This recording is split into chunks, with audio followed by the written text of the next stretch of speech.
സാറേ, എമ്പുരാൻ എന്ന് പറയുന്ന സിനിമയിലൂടെ RSSനെ ശരിക്കും പറഞ്ഞാൽ പിണക്കുകയാണ് ചെയ്തത്. ഇതുമൂലം മലയാളത്തിൻ്റെ അഭിമാന താരമായിരുന്ന മോഹൻലാൽ, അതുപോലെ തന്നെ പൃഥ്വിരാജ്, ഇവർക്ക് എന്ത് നഷ്ടമായിരിക്കും ഉണ്ടാവുക? ഈ പൃഥ്വിരാജും അഭിമാന താരമായിരുന്നോ? അല്ല, ഞാൻ അഭിമാന താരം എന്ന് മോഹൻലാലിനെ പറഞ്ഞില്ല. എന്നാലും ഒന്ന് അറിയണമല്ലോ. അപ്പോ ഇപ്പൊ വരുന്ന റിപ്പോർട്ടുകൾ പ്രകാരം ഒന്നാമത് ഈ RSSന്റെ ഓർഗനൈസർ 2 ലേഖനം എഴുതി. 2 ലേഖനം എഴുതുമ്പോൾ അതിൻ്റെ സ്പിരിറ്റ് ഉൾക്കൊള്ളുകയാണ് വേണ്ടത്. അതെ, എന്തായാലും മുംബൈയിലാണല്ലോ ജീവിക്കുന്നത്. അതെ.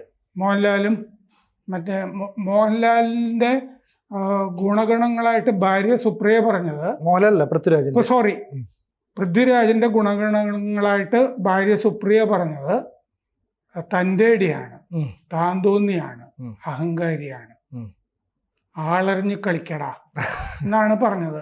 ആരോടാ പറഞ്ഞത്? RSSുമായി ബന്ധപ്പെട്ടവരോടും സ്വയം സേവകരോടും ആയിരിക്കുമല്ലോ പറഞ്ഞിരിക്കുന്നത്. അപ്പോൾ ഞാനൊക്കെ മനസ്സിലാക്കിയിട്ടുള്ളത്, പുരുഷൻ്റെ ഏറ്റവും വലിയ മേന്മ അയാളെ ആണാക്കുന്നത് വിനയമാണ് എന്നുള്ളതാണ് സാധാരണ ജീവിതത്തിൽ. അതല്ലാതെ ഈ പറഞ്ഞ സാധനങ്ങളുണ്ടല്ലോ, എന്തെന്ന് അഹങ്കാരം, താന്തോന്നിത്തം, ഇതൊക്കെ ആണെങ്കിൽ ഇങ്ങനെയൊക്കെയാണ് വന്ന് ഭവിക്കുക. ഇതൊക്കെ നമ്മളോട് ധാരാളം ആളുകൾ പറഞ്ഞു തന്നിട്ടുണ്ട്. പൃഥ്വിരാജ് വായിക്കാത്ത പുരാണങ്ങളിലൊക്കെ ഇത് ഉണ്ടാവുകയും ചെയ്യും. അപ്പോൾ ഇപ്പോൾ സംഭവിക്കാൻ പോകുന്നത്, ഇവർ RSSന് പണക്കിയാൽ കേരളത്തിലെ ഇവരുടെ ഈ സിനിമ ആഗോളതലത്തിൽ റിലീസ് ചെയ്യാന്നുള്ള പരിപാടിയാണല്ലോ ചെയ്തിരിക്കുന്നത്. അതെ, കേരളത്തിൽ പിടിച്ചു നിൽക്കാനുള്ള കൊണ്ടുപിടിച്ച ശ്രമം നടക്കുന്നുണ്ട്. പക്ഷേ മറ്റ് ദേശങ്ങളിൽ, ഇന്ത്യയിൽ ഇത് കാണാൻ ആളില്ല, അല്ലേ? വേറൊരു സംസ്ഥാനത്തും ആളില്ല. മറ്റ് സ്ഥലങ്ങളിൽ RSSന്റെ ശക്തി എന്ന് പറയുന്നത് എങ്ങനെയാണല്ലോ. അതുകൊണ്ട് ഇനി ഇപ്പൊ പൃഥ്വിരാജ് അഭിനയിക്കുന്ന മലയാളം അല്ലാത്ത സിനിമകളെ ഇത് ബാധിക്കുന്നുള്ള റിപ്പോർട്ടുകൾ വരുന്നുണ്ട്. എന്താണെന്ന് വെച്ച് കഴിഞ്ഞാൽ, ആ സംവിധായകര്, കേരളത്തിന് പുറത്തുള്ളവര്, രാജമൗലിയെ പോലുള്ള ആളുകൾ, ഇപ്പൊ രാജമൗലിയെ എടുത്തു നോക്കുക. രാജമൗലിയുടെ ഒരു സിനിമയും 3 മണിക്കൂർ ഉണ്ടാവും. അതെ. ചാവ എന്ന് പറഞ്ഞ സമീപകാലത്ത് ഒരു പടം എടുത്തു നോക്കുക, 3 മണിക്കൂർ ഉണ്ടാവും. പക്ഷെ ആ 3 മണിക്കൂർ കൊണ്ട് ഈ ചാവയൊക്കെ നമ്മൾ എത്ര റിച്ചായിട്ടാണ് തിയേറ്ററിൽ നിന്നും മടങ്ങുന്നത്. ഇത് ആകെ സങ്കടം, പുച്ഛം, ഉള്ളുപൊള്ളയായ ഒരു സിനിമ, ആത്മാവില്ലാത്തൊരു സിനിമ, ചരിത്ര ബോധമില്ലാത്ത സിനിമ, ജിഹാദി സിനിമ, ഈ വിചാരത്തോടു കൂടിയിട്ടാണല്ലോ നമ്മൾ മടങ്ങുന്നത്. അപ്പോൾ ഒരു ജിഹാദി സിനിമ സംവിധാനം ചെയ്ത ആളെ മറ്റ് സിനിമകളിൽ എങ്ങനെ ആളുകൾ ഉൾപ്പെടുത്തും എന്നുള്ളൊരു പ്രശ്നമുണ്ട്. അതുകൊണ്ട് പൃഥ്വിരാജിന് ഇനി ചില സിനിമകൾ നഷ്ടപ്പെടാം എന്നുള്ള റിപ്പോർട്ടുകൾ വരുന്നു. സാർ, ഈ പറഞ്ഞ രാജമൗലിയുടെ തന്നെ ഒരു ചിത്രത്തിലേക്ക് പൃഥ്വിരാജിനെ കാസ്റ്റ് ചെയ്തിരുന്നതാണ്, ഇപ്പോൾ ഒഴിവാക്കുന്നു എന്നാണ് വാർത്തകൾ പുറത്തു വരുന്നത്. അതിന്റെ കഥ പറയാം. അതായത് ഈ സലാർ 1-ാം ഭാഗം സിനിമ വന്നിരുന്നു. അതെ, പ്രഭാസ് ഉള്ളത്, മറ്റേ നീൽ, പ്രശാന്ത് നീൽ സംവിധാനം ചെയ്ത പടം. അതിൽ ആദ്യ ഭാഗത്ത് ഭരതരാജ മന്നാർ എന്ന് പറഞ്ഞ കഥാപാത്രത്തിനെ പൃഥ്വിരാജ് അവതരിപ്പിച്ചിട്ടുണ്ട്. ഇനി സലാർ 2 ചില ഭാഗങ്ങളൊക്കെ ചിത്രീകരിച്ച് കഴിഞ്ഞതാണ് പൃഥ്വിരാജിൻ്റെ എന്നാണ് റിപ്പോർട്ടുകളിൽ കാണുന്നത്. അപ്പോൾ ആ സലാർ 2 ഇനി പൃഥ്വിരാജ് ഉണ്ടാവുമോ എന്നുള്ള കാര്യം സംശയമാണ്. പ്രശാന്ത് നീലിൻ്റെ അതുപോലെ പ്രഭാസിൻ്റെ ആ സിനിമയിൽ നിന്ന്, സലാറിൽ നിന്ന് മാറ്റപ്പെടും എന്നുള്ള, കാരണം RSSന് പല സ്ഥലങ്ങളിലും പലതും ചെയ്യാൻ കഴിയുമല്ലോ. ഇവിടെ മാത്രമല്ലേ മാർക്സിസ്റ്റുകളും ഇസ്ലാമിസ്റ്റുകളും ഉള്ളൂ. കേരളം വിട്ട് കഴിഞ്ഞാൽ ഇല്ലല്ലോ. കാസർഗോഡും കളിക്ക് വിളയും കഴിഞ്ഞു കഴിഞ്ഞാൽ പിന്നെ ഇല്ലല്ലോ ഈ സാധനം. ഇതിന്റെ 2ന്റെ ഇടയ്ക്കല്ലേ ഉള്ളൂ. ആകെ തന്നെ ഇതിനെ അനുകൂലിച്ചു വന്നിരിക്കുന്ന ഇപ്പൊ ആരാണ്? ജിയോ ബേബി എന്ന് പറഞ്ഞിട്ട് സിനിമ എടുക്കാൻ അറിയില്ലാത്ത ഒരാള്. പിന്നെ സാറ ജോസഫ്, കഥയില്ലല്ലോ, അത് ആപ്പല്ലേ, ആഷിഖ് അബു. തീർന്നില്ലേ കഥ? അയാളുടെ വല്ല പടവും ഇപ്പോ മട്ടാഞ്ചേരി മാഫിയല്ലേ ഇപ്പൊ വല്ലതും ഓടുന്നുണ്ടോ? ഇല്ല. പിന്നെ മറ്റേ നല്ല നടനാണ്, എന്താണ്, ആസിഫ് അലി. ചില സിനിമകളൊക്കെ നന്നായിട്ട് ഒറ്റയ്ക്ക് ഷോൾഡർ ചെയ്ത് കൊണ്ടുപോയിട്ടുണ്ട്. പക്ഷെ അദ്ദേഹം പച്ചയ്ക്കൊന്നും പറഞ്ഞിട്ടില്ല, സിനിമയായി കാണണം. അതെ, അങ്ങനെയൊക്കെ ഒരു അഴകുഴമ്പ്, അതായത് ചാനലുകാർ മൈക്കൊണ്ട് വെച്ചപ്പോ എന്തോ പറഞ്ഞു എന്നുള്ള രീതിയിലാണ്. പക്ഷെ സിനിമയായി കാണുന്ന MT രമേശും പറഞ്ഞിട്ടുണ്ട്. അപ്പൊ അദ്ദേഹം ആ വാചകം MT രമേശിൽ നിന്ന് കടമെടുത്തു എന്ന് വിചാരിച്ചാൽ മതി. അപ്പൊ സലാർ 2 കഥ അങ്ങനെ. SS രാജമൗലിയുടെ വളരെ വ്യത്യസ്തമായ, SS രാജമൗലി പൃഥ്വിരാജിനെ പോലത്തെ ജിഹാദി പടം എടുക്കുന്ന ആളല്ലല്ലോ. അല്ല. കാരണം അദ്ദേഹത്തിന്റെ പിതാവ് തന്നെ നല്ല പുരാണങ്ങളൊക്കെ അറിയാവുന്നതുകൊണ്ട് സ്ക്രിപ്റ്റ് ഒക്കെ എഴുതുന്ന ആളാണ്. രാജമൗലിയുടെ SSM B29 ആ സിനിമ, അതിൽ പൃഥ്വിരാജ് ഉണ്ട്. പ്രധാനപ്പെട്ട വേഷങ്ങളിൽ മഹേഷ് ബാബുവും പ്രിയങ്ക ചോപ്രയാണ്. പ്രിയങ്ക ചോപ്ര ഇന്ത്യൻ സിനിമയിലേക്ക് മടങ്ങി വരുന്ന സിനിമയാണ്. രാജമൗലിയുടെ സിനിമയിൽ ആദ്യമായിട്ട് അഭിനയിക്കുകയാണ്. അവർ ഒഡീഷയിൽ ഈ ഷൂട്ടിംഗ് ലൊക്കേഷനിൽ ഉണ്ടായിരുന്നു. കാരണം ഇതിൽ ഒരുപാട് കാട് വരുന്ന പടമാണ്. കാട് വന രംഗങ്ങളൊക്കെ ചിത്രീകരിക്കുന്ന ഒഡീഷയിലാണ്. അപ്പോൾ അതിൻ്റെ ഷൂട്ടിംഗ് നടന്നുകൊണ്ടിരിക്കുന്നു. ഒഡീഷയിൽ പ്രിയങ്ക ചോപ്ര ജോയിൻ ചെയ്തിരുന്നു. പ്രിയങ്കയുടെ തിരിച്ചുവരവ് പടം. പ്രശ്നം എന്താണെന്ന് വെച്ചാൽ സിനിമയാണ് പ്രധാനമായിട്ടും കാശിയെ പറ്റിയിട്ടുള്ള സിനിമയാണ്. വാരാണസി, മോദിയുടെ മണ്ഡലം, കാശിയുടെ പ്രാധാന്യമൊക്കെ പറയുന്നൊരു പടമാണിത്. അപ്പോൾ കാശിയുടെ ചരിത്രവും പിന്നെ മിത്തുകളും എല്ലാം കൂടി കൂട്ടി യോജിപ്പിച്ചിട്ടുള്ള സിനിമയാണ്. കുറേ വനങ്ങൾ യഥാർത്ഥ പ്രദേശങ്ങളിൽ പോകുന്നുണ്ടെങ്കിലും ഹൈദരാബാദിൽ കുറേ സെറ്റ് ഉണ്ട്. അപ്പോൾ റിയൽ സെറ്റും അല്ലാത്തതും കൃത്രിമവും കൂടി യോജിപ്പിച്ച് കൊണ്ടുപോകുന്ന സിനിമയാണത്. പിന്നെ പുഴകൾ, ഗുഹകൾ, ഇതുമൊക്കെ സെറ്റ് ഇട്ടിട്ടുണ്ട് ധാരാളം. ഇന്ത്യയുടെ ഒരു ഈത്തോസ് ഇല്ലേ, നമ്മുടെ സംസ്കാരമൊക്കെ ആയിട്ട് ഇഴുകിച്ചേരുന്ന രാജമൗലി പടമാണത്.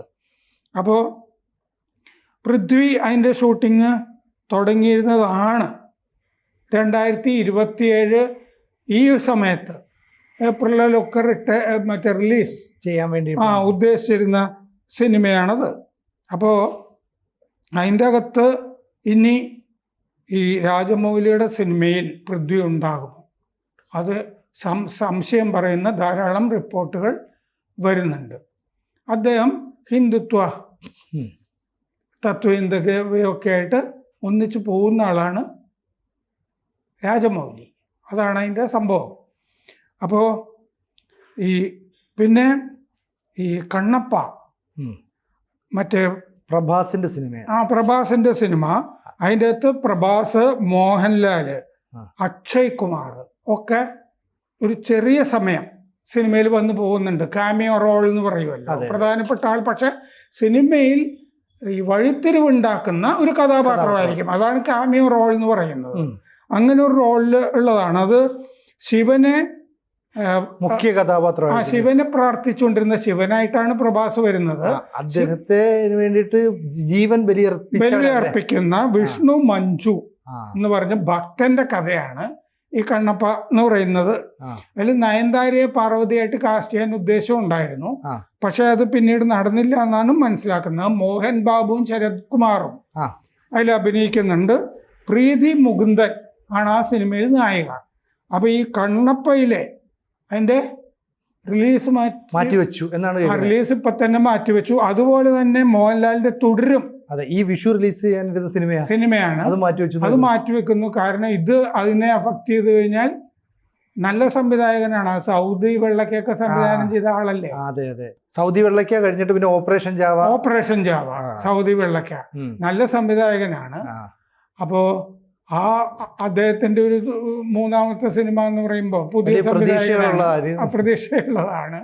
അത് വെള്ളത്തിലാകരുത്, അതും മര്യാദക്കുള്ള ഒരു പടമാണല്ലോ. സാറേ, ഇതിനകത്ത് വേറൊരു കാര്യങ്ങളുണ്ട്. അതായത് ഈ പൃഥ്വിരാജിന്റെ ലക്ഷ്യം എന്ന് പറയുന്നത് ഒരു പാൻ ഇന്ത്യൻ നടനാകുക എന്നുള്ളതാണ്. അപ്പോൾ അതിനിപ്പം ഈ പറഞ്ഞ എമ്പുരാൻ എന്ന് പറയുന്ന ചിത്രത്തിൽ മോഹൻലാലിനെയാണ് പ്രധാന കഥാപാത്രമെങ്കിലും മോഹൻലാലിന്റെ പിന്നിൽ നിന്ന് പതുക്കെ കയറി ഒരു പാൻ ഇന്ത്യൻ താരമായി തീരണം എന്നാണ്. പക്ഷെ ഇവിടെ RSSനെ വെറുപ്പിച്ചതോടുകൂടി മമ്മൂട്ടിയുടെ തോളിൽ ചവിട്ടി ഏതൊക്കെയോ സിനിമയിൽ ഉണ്ടായിരുന്നു. അപ്പോൾ ഈ പൃഥ്വിരാജ് ഇങ്ങനെ RSSനെ വെറുപ്പിക്കുന്ന ഒരാളാണെന്നുള്ള ഒരു തോന്നൽ മറ്റ് ഇൻഡസ്ട്രിയിലെ സംവിധായകർക്ക് ബാക്കിയുള്ളവർക്കുണ്ട്. അപ്പോൾ അവർ ഇനി പൃഥ്വിരാജിനെ വലുതായിട്ട് പരിഗണിക്കില്ല. കാരണം RSSനെ വെറുതെ കുത്തി മുറിവേൽപ്പിച്ച ഒരു നടനെ എന്തിനാണ് തങ്ങൾ താങ്ങുന്നത് എന്നുള്ള രീതിയിലുണ്ട്. എന്ന് പറഞ്ഞാൽ പൃഥ്വിരാജിന് ഇനി ഒരു പാൻ ഇന്ത്യൻ നടനായിട്ട് വളരാനുള്ള എല്ലാ അവസരങ്ങളും അടച്ചു വെക്കപ്പെട്ടു എന്നല്ലേ നമ്മൾ ഇതിലൂടെ അദ്ദേഹം പാൻ ഇന്ത്യൻ അവതാരമാകാൻ വേണ്ടിയിട്ടാണ് മുംബൈയിൽ പോയി അല്ലേ ആമിർ ഖാന്റെ ഒക്കെ അയലത്തൊക്കെ ഷാരൂഖ് ഖാന്റെ ഒക്കെ അയലത്തൊക്കെ താമസിക്കാനൊക്കെ തുടങ്ങിയത്. 30 കോടി രൂപയുടെ വലിയ ഫ്ലാറ്റും ഒക്കെ വാങ്ങിയിട്ട് വലിയ സംഭവം. മറ്റേ ട്യൂബ്പ്ലേ 2 ഫ്ലാറ്റുകൾ, 2 നിലയല്ല 2 ഫ്ലാറ്റുകളാണ്. അത് മുകളിലും താഴെ രണ്ടും ഇൻഡിപെൻഡന്റ് ഫ്ലാറ്റ്സ് ആയിട്ട് വരും. 2 തമ്മിൽ കണക്ട് ചെയ്തിരിക്കും. അതാണ് ട്യൂബ്പ്ലേ എന്ന് പറയുന്നത്. സൗകര്യങ്ങൾ ഉണ്ടാവും, പൂർണ്ണ സൗകര്യങ്ങൾ. അപ്പൊ അങ്ങനെയൊക്കെ ശരിയാക്കി മുംബൈയിലൊക്കെ പോയി താമസിച്ച് അതാണല്ലോ ഈ സിനിമകളിലൊക്കെ അഭിനയിച്ചുകൊണ്ടിരുന്നത്. ഹിന്ദി സിനിമ സംവിധാനം ചെയ്യാനും ഒക്കെയുള്ള പരിപാടിയൊക്കെ ആയിരുന്നിരിക്കാം. അതുകൊണ്ടാണല്ലോ നമ്മളോട് സുപ്രിയ മേനോൻ BBC പോയി കളിക്കണമെന്നൊക്കെ പറഞ്ഞത്. പക്ഷെ സൗത്ത് ഇന്ത്യ അല്ലല്ലോ നോർത്ത് ഇന്ത്യ, അങ്ങനെ കൂടെ ചിന്തിക്കണ്ടേ? അതാണ് അതിന്റെ പ്രശ്നം. RSS നോർത്ത് ഇന്ത്യയിൽ എന്താണെന്ന് അറിയാതെ ഇത്തരത്തിലുള്ള ചില അഭിപ്രായങ്ങൾ ഈ സുപ്രിയയെ കൊണ്ട് പറയിക്കുന്നു. പിന്നീട് ഇവിടെ വന്ന് അമ്മയെ കൊണ്ട് വേറൊരു രീതി പറയിക്കുന്നു. ഇതൊക്കെ തന്നെ ദോഷമല്ലേ? പിന്നെ മാത്രമല്ല, ഇവിടുത്തെ സെൻസർ ബോർഡിനെ അവിടെ കിട്ടില്ലല്ലോ. അത് കിട്ടില്ല, ആ മേഖലയിലൊന്നും കിട്ടില്ല. അപ്പൊ ഇപ്പോഴത്തെ അവസ്ഥയിൽ തന്നെ ഈ പാൻ ഇന്ത്യൻ മോഹം പൊലിയുകയാണ് പൃഥ്വിരാജിന്റെ. ഈ മോഹൻലാലും ഈ പരിപാടിക്ക് പോകേണ്ടിയിരുന്നില്ല. ഇനി അതിനുള്ള അവസരം മോഹൻലാലിനും ഇവിടെ നിഷേധിക്കപ്പെടും. കാരണം എന്താന്ന് വെച്ച് കഴിഞ്ഞാല് മോഹൻലാല് നമ്മൾ നോക്കുകയാണെങ്കിൽ മറ്റേ ഈ പൊണ്ണത്തടി അതിനെതിരായ ഒരു ക്യാമ്പയിൻ മറ്റേ പ്രധാനമന്ത്രി മോദി തുടങ്ങി വെച്ചപ്പോ മറ്റേ കശ്മീരിലെ മുഖ്യമന്ത്രി ഒമർ അബ്ദുള്ളയുടെ ഒക്കെ അതിന്റെ ഭാഗമായി. പക്ഷെ അത് അതിന്റെ ഭാഗമാകാതിരുന്ന പ്രധാനമന്ത്രി പറഞ്ഞിട്ട് അതിന്റെ ഭാഗമാകാതിരുന്ന ഒരാളാണ് മോഹൻലാൽ. ഏക വ്യക്തി 10 പേരെ എന്തോ മറ്റാണ് പറഞ്ഞത്. അതിൽ പ്രധാനമന്ത്രിയുടെ ക്ഷണം നിരസിച്ചു. മോദിയുടെ മുഖത്തടിക്കുന്ന പോലത്തെ ഒരു പരിപാടിയാണല്ലോ മോഹൻലാൽ എടുത്തത്. അതെ അതെ. അതുപോലെ തന്നെ പ്രയാഗ്രാജ് അല്ലേ, അതിന് അനുകൂലമായിട്ട് ഒന്നും നിന്നില്ല. പിന്നെ ഈ അയോധ്യയിലെ ക്ഷേത്രത്തിന്റെ അഭിഷേക ചടങ്ങിന് പോയില്ല. ഇതൊക്കെ ഈ സിനിമ വരുന്നത് കൊണ്ടാണ് ഈ പറഞ്ഞ 2 കാര്യങ്ങളിൽ ഇല്ലേ ഒഴിഞ്ഞു നിന്നത് പൃഥ്വിരാജ് പറഞ്ഞിട്ടാണ് എന്നാണ് പറയുന്നത്. പിന്നെ ഇന്ദ്രജിത്ത് ഐഷ റെന്നയുടെ ഒക്കെ കൂടെ നിന്നാണ്, ഒരു ലക്ഷദ്വീപ് സംവിധായകയിൽ അതിൻ്റെ കൂടെ. എന്നാൽ മുനമ്പം ബംഗ്ലാദേശ് ഈ കാര്യങ്ങളിൽ ഒരു അഭിപ്രായം പൃഥ്വിരാജ് പറഞ്ഞില്ല. ഇതാണ് RSS ചൂണ്ടിക്കാണിക്കുന്നത്. CAA അതിലഭിപ്രായം പറഞ്ഞു, സേവ് ലക്ഷദ്വീപ് അതിൻ്റെ കൂടെ നിന്നു, ഇതിൻ്റെ കൂടെ ഒന്നും നിന്നില്ല. അതുപോലെ തന്നെ പിന്നെ മറ്റേവർ ഈ സലാറിനുമൊക്കെ ആടുജീവിതത്തിൻ്റെ ഷെഡ്യൂളൊക്കെ ഉള്ളതുകൊണ്ട് അവർ ഷെഡ്യൂളൊക്കെ ചെയ്ത് കൊടുത്തൊക്കെ ചെയ്തതാണ്. പ്രഭാസ് എമ്പുരാൻ എന്താണെന്നറിയാതെ അതിനെ പ്രശംസിക്കുകയൊക്കെ ചെയ്തിരുന്നു. അർണാബ് ഗോസ്വാമി അർണാബ് ഗോസ്വാമി ഉൾപ്പെടെയുള്ള മാധ്യമപ്രവർത്തകർ ഇക്കാര്യങ്ങളൊക്കെ ചൂണ്ടിക്കാണിച്ചു വരുന്നുണ്ട്. എന്ന് പറഞ്ഞാൽ RSSന്റെ മുഖപത്രമായ ഓർഗനൈസറിൽ 2 തവണ പൃഥ്വിരാജിനെ പരാമർശിച്ചുകൊണ്ട് ലേഖനം വരികയാണെങ്കിൽ പാൻ ഇന്ത്യൻ സ്വപ്നവുമായിട്ട് നടക്കുന്ന നിനക്ക് അങ്ങനെ അങ്ങോട്ട് വളരാൻ പറ്റില്ല എന്ന കൃത്യമായ മെസ്സേജ് നൽകി കഴിയുന്നു. അതല്ലേ മനസ്സിലാക്കുക? അതെ, അതാണ് മനസ്സിലാക്കേണ്ടത്. ആവിഷ്കാര സ്വാതന്ത്ര്യം എന്ന് പറയുന്നത് വൺ വേ ട്രാഫിക് അല്ല. അതാണ് പ്രശ്നം. കൂടുതൽ വാർത്തകളും വിശേഷങ്ങളും നിങ്ങളിലേക്ക് എത്താൻ ABC മലയാളം സബ്സ്ക്രൈബ് ചെയ്യുക, ബെൽ ബട്ടണും അമർത്തുക.